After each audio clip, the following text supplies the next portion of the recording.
I am Anu Gopalachar, and I live in Texas. I also graduated with Dr. Asha at the Bangalore Medical College, my bachelor's degree in medicine. Followed by that, I did internal medicine residency at Emory University, Atlanta, and I have been practicing in Texas for the last 2 decades. And today, I'm excited to be talking to two of the key people associated with the book, The Breakthrough That Is Making Waves Across the World. I have with me Megha Bajaj, the best-selling author of the book, The Breakthrough, and Dr. Asha S. Vijay, who is one of the 11 trailblazers featured in the book. It is said that creative minds are less cluttered and hence able to picture beautiful meadows of God's creations. Megha Bajaj is the award winning author of several books, including Thank You, Cancer, and I Inspire. Her recent book, The Breakthrough, having had a launch, is already one of the best sellers in India today.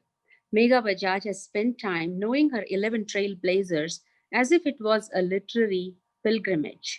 She is known to be original and deliver to readers without any fantasy or fabrication. Besides writing books, she also engages readers with her blog of wow and ah moments. She has written more than 1,000 articles for well-known magazines and newspapers. Megha also runs online writing workshops for aspiring authors. She's been approached by several directors and producers to write film scripts, and we wish her continued success in all her future opportunities and works. Welcome, Megha. Thank you so much, Dr. Anuradha. And I just want to say a few words to the audience. Thank you so much, Dr. Anuradha, for joining us all the way from Texas and, with this beautiful smile of yours, welcoming us and doing this for us. Thank you so much, Doctor. It's my pleasure. Thank you. Dr. Asha S. Vijay is the medical director and founder of Garbhagudi In Vitro Fertilization Center. Right from her school days, Dr. Asha harbored dreams of becoming a doctor, and she achieved it with hard work and dedication, becoming the first physician in her family. She graduated in medicine from the prestigious Bangalore Medical College and completed her post-graduation in obstetrics and gynecology at the same institution. Dr. Asha then set up her own practice with Sunnidhi Clinic and a multi-specialty hospital, and over time realized that there was a shortage as well as lack of clarity in treating people with reproductive disorders. There was a lack of awareness about the causes of infertility and its treatments. Procedures were expensive, with moderate success rates, and were barely within the reach of a middle class family. This was when Dr. Asha, along with a team of first generation entrepreneurs, decided to approach the problem holistically and provide state of the art treatments and services at affordable costs. Thus, Garbhagudi was born. In addition, I was very fortunate to have spent my 6 valuable years of medical school with this beautiful, bright young woman. Welcome, Dr. Asha. Thank you so much for the introduction, Anu. Megha, I want to add something about Anu here. Please. She was the first ranker in CET, Common Entrance Test. Oh my God. And first day I met her, I told her proudly I'm 65th rank. And she was so modest, she kept quiet. And then I asked, what about you? She said, I am first rank. Oh my God, I can imagine the moment, and I feel a little overwhelmed being with the first and the 65th ranker. Even in engineering and medical, she had scored first, I think. Isn't it, Anu? Well, it was, I think, 33rd. I had like almost like 333, a charm of 3 at that time. So it was 33rd in engineering. And yeah. Yeah. And the way I've seen Anu Megha, the way she works in the wards, so focused, even if a professor is presenting some case, her mind takes from the first word to the last word of the professor. She comes out of the hospital building, writes everything then and there. So meticulous she is. I'm so proud to be her friend, actually. So I think the audience has a lot to deal with. 2 topper doctors and 1 curly haired writer. Let's see how the morning is going to unfold. It's just an honor to be here and be with you, Megha. And just to add to that, of course, although I was not one of the elementary or middle school friends of Asha, and I knew very little about her family or background, because she kept it private. But I would say that if there were, at this point in life, I would say, yes, God is your only soulmate. But at that point, I very strongly felt that she was one of my very, very best soulmates. Yes, thank you. Thank you so much. So I have some questions for you, Megha, and I think I have a lot more to ask you. I did get to know you through some interviews that I watched, and also read about the breakthrough aspect of Asha's portion of the book. But I still have a lot of questions to ask, a lot of things that I would like to know. So I might give you a little bit more work, more questions, and maybe a few to interject with Asha, if that's okay. Yeah, This is yeah, sure. this is All my right. absolute favorite work, Dr. Anuradha. So Thank you. Thank you. As a child, what did you want to do when you grew up? When did you write your first book, and how old were you? What was an early experience where you learned that language had power? wow. Uh, so, Dr. Anuradha, it's been a little strange this journey, but I actually I didn't recognize the writer in me that early, but my family did when I was all of 3. So Yeah. apparently, my father was going to the US, and he asked a 3-year-old me that, what do you want from there? I'll get you whatever you want. So he didn't think I would have much to say as a 3-year-old. I apparently found some big wads of paper, and I began to write. And apparently, it was 111, um, data points that I wrote, or I scribbled, or I drew, and I gave it to him. And that day, apparently, he told the family, I think a writer is born. So it's Wow. a joke, it's a long standing joke in Got- my family that that's where the genes have, already kind of got activated. But doctor, it's not like I don't know about you whether you always wanted to be a doctor and you knew it. For me, it wasn't like that. Like I was just exploring myself. In fact, I was very sure I wanted to get into IIM Ahmedabad, and I didn't want to do anything but get into IIM Ahmedabad and do an MBA.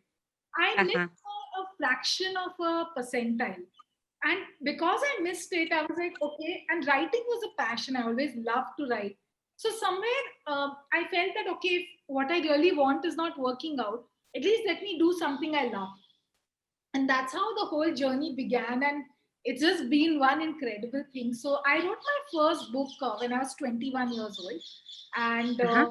it was called Thank You Cancer, which is a very unique topic, but yeah, that's what it was. And words writing is like a meditative experience, and it just brings out the best in me. So I think writing is a very natural part of me, and that's how it is, doctor.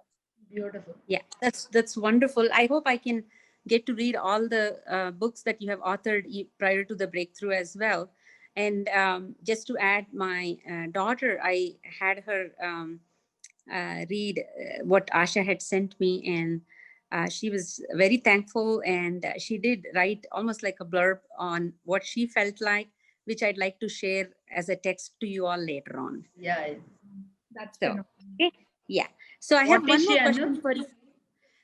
She is in her fourth year medical school right now, Okay. and finishing up applying for hoping to join a residency in plastic surgery.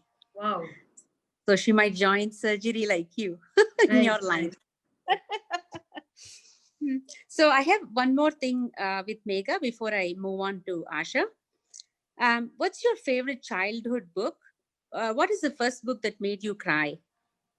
So it's really strange that you asked this. The first book that made me cry is Conversations with God by Neil Donald Walsh. So I was all of 16, doctor, and I Uh-huh. had this seeker in me was very active. So I would actually not want to go to school, but rather sit on this terrace which faced the sea. And I would keep sitting and keep mulling over life. What is this all about? What is that all about? I would keep scribbling notes. And so from a very young age, the seeking was there that what do I do and why is everything the way it is and how do I make it better? Now, when I was 16, I had my heart broken for the first time. And Uh-huh. rather than like crying or wondering why did he do that or whatever, that cute childhood love kind of thing. I just thought Absolutely. I thought that the answer to this is not here. So somehow I went and I picked up this book called Conversation with God. I sat on my terrace and I read it at 16, and it made me cry, it made me laugh, it gave me goosebumps, and it awakened me to the possibility of who I am and what relationships are all about. So it was a life book for me. Very, very, very well said. And I think those are the eye openers, or Yeah, incidents which dawn on in our lives, that makes us know what our place is in this world and why we are here. yeah, yeah. So yeah, yeah. Thank you so much. I would love to ask Asha something before I move on. You're one of the 11 trailblazers who are featured in the book. So, how did it all happen? A I don't know big question. how Mega envisaged this all this, but when I met Mega and I heard about this project, I thought I am the fortunate few, because to be selected in her book is a real blessing, I feel. And as you said, she did the whole thing like a pilgrimage, as we call it as tapasya. So she Correct. did it like a penance, and she is a true tapaswin. I can tell you, Anu. The way she focuses on her work and she gives everything of her to the book, it's truly, truly amazing. She has traveled from north to the south in search of the trailblazers to know more about them. She could have easily asked us to write about her story on the technology part and she could have received it. She didn't do that. She traveled all the way from up to the down of India, everywhere. She came, sat in our houses, came to our hospitals, interviewed us. And the interview is not so, it's not so casual. And she makes it so filled with so much of depth, and everything which is buried inside us comes out naturally and spontaneously with emotions. That's not an easy job. She Right. did the same thing. And moreover, I think the whole of the year she was not at her home, isn't it, Mega? Yeah, I think for almost quite a Yeah, she was mostly in the airports, in the other people's trailblazers' houses, offices. And what she was looking for was, as I think and as I understand, see, a person will have multiple roles to her life. It's not a single role. She True. wanted a people who have done justice to all the roles, not a single role, not a single role wonder, but a holistic wonder. That's what she was looking for. Okay. So it was beautiful that I fit into that. And I'm very, very blessed and fortunate, Mega. If I could just add a few words here, Dr. Anuradha, for Dr. Asha, is that I Yes. met her, the other 10 trailblazers, I had seen them before, except, yeah, one more. So 9 I had seen. For Dr. Asha, it was the first time we were meeting. I had heard of her, I had seen her on the stage, and I'd heard of her from a lot of other people who recommended that Dr. Asha is a brilliant fit for this. But I had Mhm. not met her. When we met, it felt like there was no time, space, gap. We just flowed in. Some very Right. cute moments. We were sitting at ITC Bangalore and having in the evening pakoras, and we were chatting like we are long, like the way you've known her is Sure. probably the way I felt. And it was such a easy flowing conversation, and we've cried together, we've laughed together, we've just chilled together. So it was just beautiful. I mean, it was Yeah. like meeting a long lost friend, honestly. Yes, correct. Well, I think you may have met her the last, but you probably had met her before for sure. Yeah. So that there was always that connection, Yes. that these things work out, and yeah, it's a phenomenal start and a great experience. So yeah, very good. Megha, everyone seems to be now talking about this new book, The Breakthrough, and the kind of impact it's having on them. Tell us a little bit more about the book. What is it about? I think Asha did summarize briefly about the various trailblazers and coming from different backgrounds and so on. Anything you would like to add? Um, yeah, I think, Doctor, the main aim for me was that can we have stories of real life heroes and not real life heroes for people to read and follow? Because what happens is that when we see a brand or we see someone really rising to success, we see what is external. I wanted to give people a look into their thought process. What happens to create a brand? Is it that people are lucky, or do they know how to create luck? Is it that they just get relationships right, or are there some mantras they follow? How is it that they're able to do what they're able to do and reach where they're able to reach? Because the more we read about this and their thought processes, wherever we are going through this in life, we can correct it and we can follow that. Because currently we're looking up to people, say on the TV or on news, where we know nothing about what is in the background. It's just what they are portrayed. So that's why I insisted that I would go live with them. I didn't want to hear about them through news or media or what they're saying. I wanted to pick up what they're not saying. I wanted to see the way they react to even a driver. I wanted to see how is it that they connect to their spouses, their children, you know. So the book has a lot of spoken word. It also has a lot of unspoken messages. And that was the aim, that let's get behind these people's mind and learn so much from them, that whenever we are faced with anything in life, not just failure, even success, how do you handle success is not taught. So it's from Correct. them that I think we can learn. And the beautiful part is that I envisioned it like this. Now that readers are reading it, they are exactly saying the same thing. They're like, oh, it's like a treatise of life. Oh, is that how she thought? I can also correct my thinking. And I had someone mail me, a young girl, all the way from Nainital for Dr. Asha's story. She said that I was going through such a tough time. And just seeing the courage that this woman has, I'm going on telling myself, okay, focus on what I have and not on what I don't have. So it's going deep into the readers and actually transforming their thought process. That's a beautiful Right. I think question. well, I honestly, I did not know that someone would go this extent. Obviously, we know a lot of writers that probably even they, especially when they write fiction, they don't have to do this, visiting homes or meeting people, meeting families, and so on. And here, you were able to squeeze out the things that people are not comfortable sharing with others, and so that is also there. And so you've done a very good job, and thank you for sharing that information with me. Um, Now, did publishing your first book, did it change your process of writing? My first book. Yeah, I think the process of my Thank you, writing, Cancer. yeah, Uh-huh. I think it's just been evolving. Like, I think my writing is a reflection of me as a person and as a seeker. So as I'm growing, I can see that the writing is growing with me. So the process is the same, that I love going very deep into anything I do.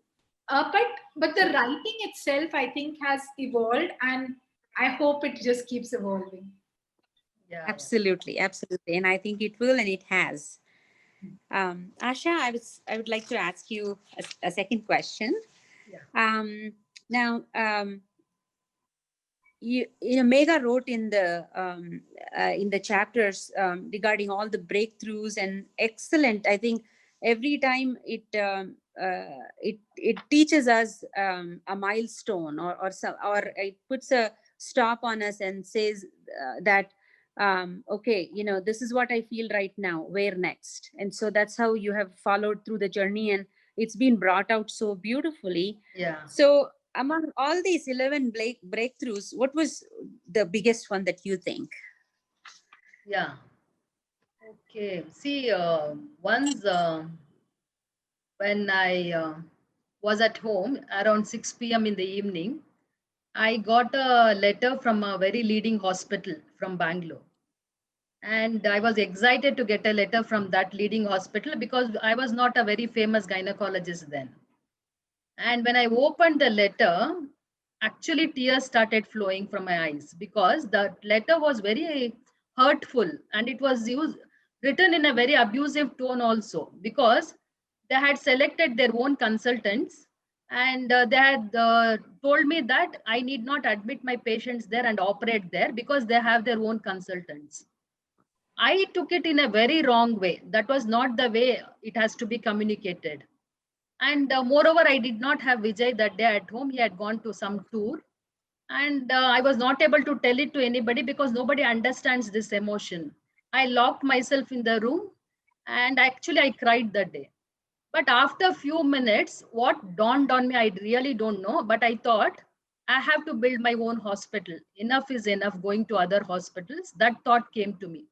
And once the Absolutely. idea comes, the God itself gives the methods to make it true, also, isn't it?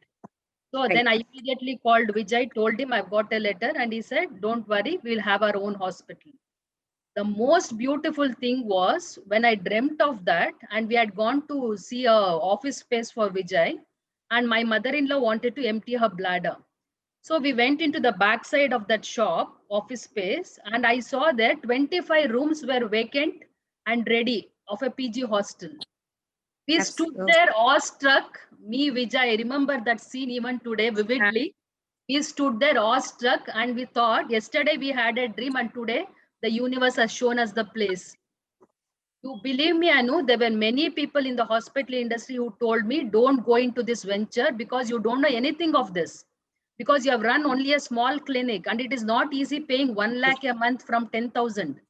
How will you earn it? They were asking me because we are the first entrepreneurs in the family. But me and Vijay stood on our decision, made it a multi-speciality hospital, and you know what it is today? A big brand Absolutely. in Bangalore. So that was my biggest breakthrough, Anu. Wow, wow. In fact, I was thinking that you were probably going to go through either the eighth or the ninth breakthrough as your most memorable one. But I'm sure later in your life, after being through such a tough yet challenging journey, that you might feel at that time that you needed a second sort of a dawning time. And that's when Mahatria came into your life. Exactly. Yeah, but I'd like to say that certainly, even as much as when we are growing up, so many times people say, oh, this person's lucky, that person's lucky, or so. But again, on the contrary, we also write where success is 99% inspiration, 1%, sorry, 99% perspiration, 1% inspiration, Yeah, or luck favors the one that works hard. yeah, So if people understand that, then they will probably not think that it's all about luck, because you have gone through a very, very tough, yet I think you were willing to accept all the challenges and all the unknowns, if I should say, considering each one as a blessing. And I think many a times people reflect upon and say that this particular part of failure was the stepping stone for my success. And yeah. so I think that's how, even in future, when people have failures, that's how they need to emulate or keep these instances in mind, Yes, because they do have the success in their lives too. yeah. So very nice, very nice. And Megha, what would you say is your interesting writing quirk? Do you view writing as a kind of spiritual practice? Absolutely. Writing is, for me, the highest spiritual practice. And in fact, when I wrote this book, Doctor, it was like I would take my sling bag in the morning, go off to some cafe, in Bombay facing the sea, because the sea kind of brings out a lot of good emotions and thoughts in me. So I'll sit Right. in the morning, I'll just start typing, and I wouldn't even realize it that it's almost the end of the day. So morning to night, where that time would slip by, only when the bearer would come and insist that I pay and leave, it's time to close the cafes, when I would realize, oh my God, the whole day has gone by. So it's that meditative a process. And through this, there are people coming, going, there's noise that's happening. Nothing exists for me when I'm writing. I don't need to eat, I don't need to drink. And I know Dr. Asha would, and even you would reflect that, when you're doing your work and when you're with a Yeah. patient, it's as good as being with the divine. So, Yes. like Mahatria says so beautifully, that there comes a time where your life becomes your prayer. So I think, at least for me, I can surely say that when I'm writing, it's as good as prayer for me. And I think that's the reason that that depth, or that, visualizing happens for people, because I'm so involved in it. You know. Right, right. So beautiful, so beautiful. And I know that your spiritual practice and your experience, and of course, you have improved over a period of time writing books. So it's only getting better. So would you say that the breakthrough is your most favorite at this time? Yes. So I always want to say the best is yet to come, so that I Okay. never get complacent and I never feel. But to this point, yes, the breakthrough is Absolutely. right now. Yeah, absolutely. And I am so proud that my friend is a part of that. Yeah. Um, okay. And I still have a few more things to ask. So, Asha, being featured in this book also means that you are one of those people who have been able to identify the breakthroughs when they came your way. And there's such beautiful breakthroughs. I think, whether it is gratitude, or knowing your limitations, or at times knowing that you have to seek for abundance, and all that. So what's your advice to people? How can they identify the breakthroughs? Yeah. Nice question, Anu. Mhm. See, when a breakthrough comes to our lives, it doesn't come with a gift wrapped in a beautiful way as we expect. It usually comes in a negative connotation. Like I said, the letter which came in did not Yes. immediately give me that pump and push and said, yeah, yes, I'll go. It did not come that way. I cried initially, I was hurt, I was emotionally low. So most of the times the negative emotions comes out first and then an idea pops up. And when that idea pops up, we have to believe in that idea. That's what I think. And as Mahatria always tells, when the idea has come to you, there is always the power of execution behind it. It is just granted and gifted to you. We have to believe in that when it comes in. Because when I was about to join PG, Anuradha, Mhm. I was very much passionate about medicine like you know that. And ophthalmology was my next option. But Vijay Yes. always said I have to go for gynecology. I cried the whole day trying to convince him, but he was not at all convinced. Then, just lamenting and telling all negative things about gynecology, I joined in there. But gynecology was the biggest breakthrough in my life. So it does not come in the way we want to, but it comes in True. disguise as a blessing. Absolutely. Absolutely. Very, very, very well said. And if I can Um, just add one sentence sure. here, Sure. it's about how you think at that juncture that changes everything. So whether you see it as the end or the bend, or oh, I'm going to use it as a spring to go even forward, even seeing all the 11 of them, I realized that it's at that juncture what you think that defines your life. So, I would love to tell the viewers that if we can just think right, even when nothing looks right, everything changes. Correct. Absolutely. Right, right. And some of those covered packages or the disguise, sometimes it opens up, or it gets revealed either because Yeah. of your thought, or it could be as a result of the influence from your closest people too. So because just like if I could relate about wanting to be very firm on going for engineering, then I ended up going into the medicine field. And today I feel like um, I was born to be like a healer, and not probably someone Yeah. working with machines or something like that. But I still use all the math and everything that I have, as because I volunteer as a treasurer in a temple. Okay. Um, so I've been able to use all that, but at least the main one was because it was coaxed and facilitated by my parents and relatives. So that is a similar Beautiful. experience Yeah. there. Yeah. So, all right. And I think you answered some of these other questions. How do you make a good story and so on? Megha, any favorite part from the book that you could read out that can inspire people? Absolutely. And since we are with Dr. Asha, I want to choose a part from her story. So, Okay. yeah. So, the context of this part is that, Dr. Asha was brought up by a single parent, and, so she's faced a lot of tough times as a child, and she's not really known what the word father meant because, she'd not True. experienced one in her life. And then she was given in the school, that she has to write about father.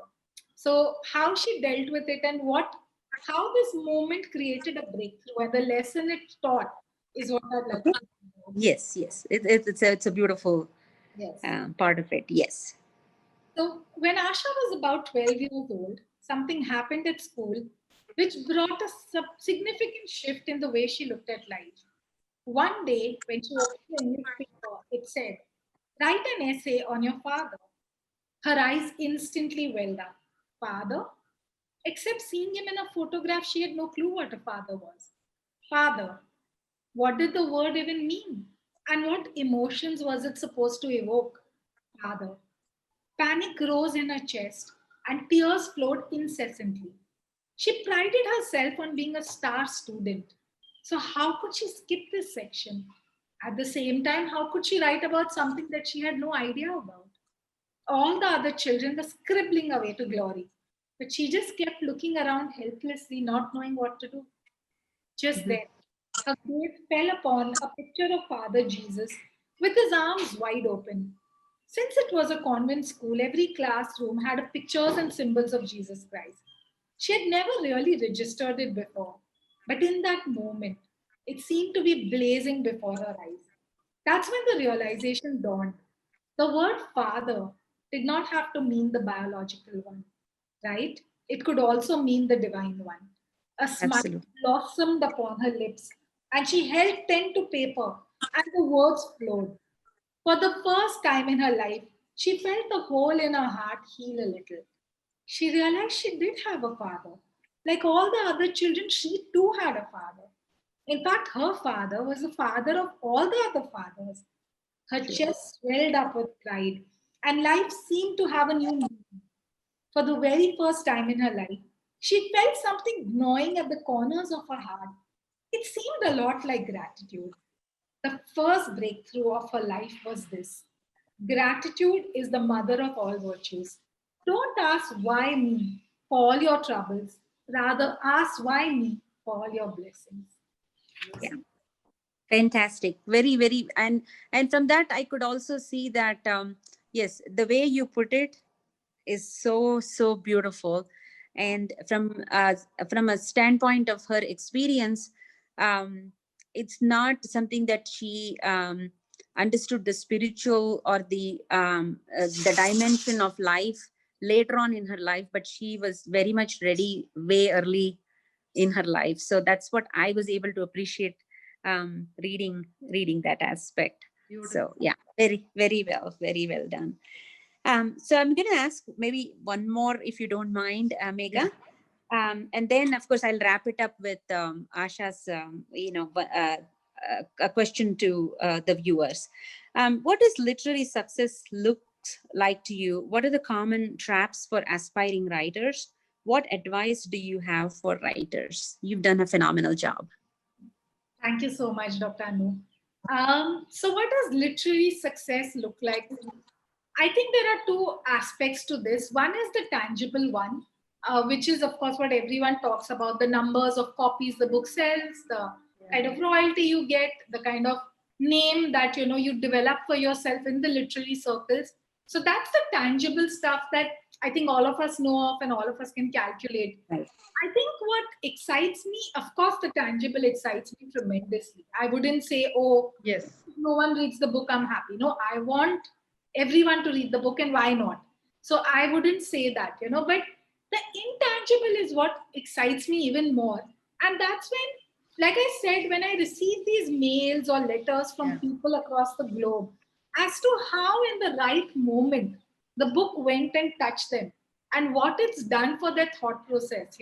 So from leaders to, Mr. Rahul Bajaj has mailed us that he, has received the book. And so from leaders of that league to people who have just begun their life as young students, the way it's impacting them, the way it's making them cry, laugh, feel, inspire, is what I would call as my true literary success. So the breakthrough has given me enough and more of these moments of real feeling of all that year of writing to a point where my fingers would swell up, my eyes would be literally in tears because I couldn't see the screen more.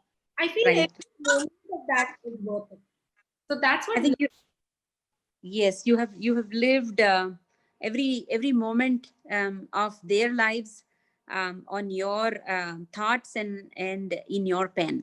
Yes. So that's basically what you've done. And also, as you were saying, I could reverberate a lot about Gita in me right now in front, because that is exactly what is being talked there too, that it's not the tangible aspects because those automatically come anyway, but what is the impact that you can do for the society at large. So yeah, very very good. And thank you so much. And I certainly wish you that you have other opportunities plus more writing for sure, that we will be enjoying your work and your creativity. And Doctor, So one sentence on for aspiring authors, because I know a lot of viewers sure. would read this and connect. Like, Mhm, that's mhm. exactly what Dr. Anuradha said and what Dr. Asha has been doing. Don't, and what Amir Khan so beautifully tells us in Three Idiots movie, that you run behind excellence, you run behind the process. The results are anyways in his hands. So we know together we've created something very beautiful, and now we're doing so much to take it to the world. What comes out of it, none of us can see. But so as an author, don't get too obsessed with titles like bestseller, or oh, I've sold so many copies, or this has happened, that has happened. Focus on the process, and that's going to anyway give you the results. And that Exactly, exactly. And concludes it. in fact, when you said Amir Khan, it's funny because even when you were the way you lived with all these 11 trailblazers and understood them a lot more than if you were to do it from a distance, is how I think he does his movies too. Yeah. He goes and stays, and in fact with the wrestlers family and so on, and learns a lot more to be able to live completely. So a true actor, a true creator there also. Asha, being a doctor, how of course I could connect, and I probably shared a few instances right now. Do you have any message for doctors across with this experience? And you've shared the experience in the book, and of course the book will reach many people at large, but do you have any specific messages for doctors or professionals? Yeah. I know I've seen many doctors. I've worked with many people, many doctors from my undergraduation, post graduation, then to big institutes. What I see is they usually get very comfortable with their roles and responsibilities. They become very comfortable in their comfort zones. So whenever any big opportunity comes in or they want to grow big, the idea is there, but they don't want to get out of their comfort zones. And they dread taking risks because every venture has its own inherent risks in that.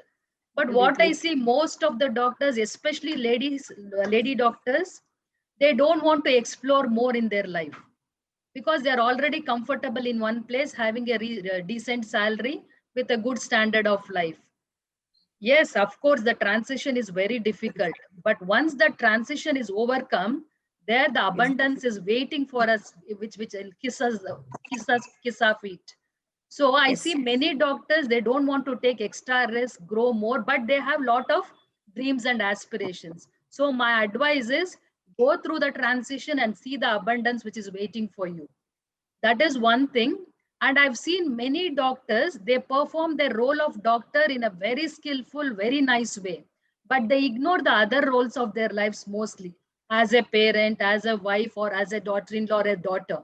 So my advice is when we focus on getting our being right, That is the enlivening force within, which illuminates all the other roles of our lives.